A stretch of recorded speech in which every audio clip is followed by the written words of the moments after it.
Live from London, this is BBC News. The White House says President Biden has again spoken to the Israeli Prime Minister. On Sunday, Benjamin Netanyahu told troops the war against Hamas was do or die for Israel. We are now in a double battle, one here at the Lebanon-Israel border to make sure Hezbollah back off, and the other battle there in the south to ensure a decisive victory that will crush Hamas.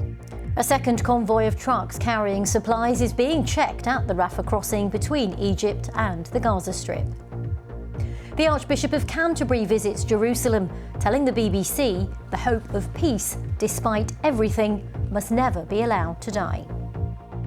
And hundreds of homes are evacuated in parts of the UK because of flooding caused by Storm Babette.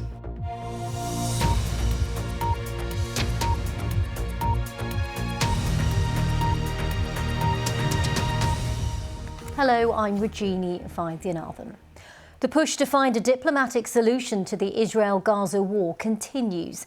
US President Joe Biden this evening again spoke to Israeli Prime Minister Benjamin Netanyahu, while France's President Emmanuel Macron and the Dutch Prime Minister Mark Rutte are due to visit Israel on Monday and Tuesday. Also this evening, Israel's military expressed regret for the shelling of an Egyptian position near the border with Gaza by one of its tanks. It said the incident not far from the Rafah crossing was a mistake and would be investigated. Egypt said one of its soldiers suffered minor injuries from shell fragments. It happened as checks were carried out on a second convoy of trucks waiting to take humanitarian aid from Egypt to the Gaza Strip. The 17 vehicles at Rafah were being searched to ensure they were carrying only humanitarian aid. 20 vehicles loaded with medicines and food passed through on Saturday, the first since Israel tightened its blockade of the territory more than a fortnight ago. The Rafah crossing's on the Egyptian border and is the only route not bordering Israel, which means it's currently the only potential way to deliver humanitarian aid into Gaza. In other developments, Iran's foreign minister has accused Israel of committing genocide in Gaza and warned that the situation in the Middle East risks spiralling out of control. Israel's been continuing to carry out aerial bombing of Gaza. It's now just over 2 weeks since the Hamas attacks inside Israel, in which 1,400 people were killed. The health ministry in Gaza says about 4,700 people there, mainly civilians, have been killed in Israeli airstrikes.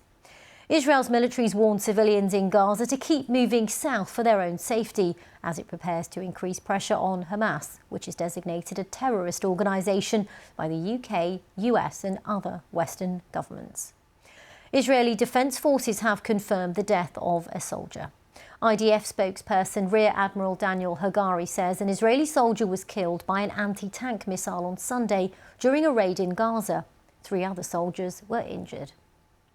Israel's Prime Minister Benjamin Netanyahu has met soldiers at the Israel-Lebanon border. He reiterated his support for the troops in their fight against the Iranian-backed Hezbollah, which, like Hamas, is considered a terrorist organisation by the UK, US and others. Mr Netanyahu had a strong warning for the group. We are now in a double battle, one here at the Lebanon-Israel border.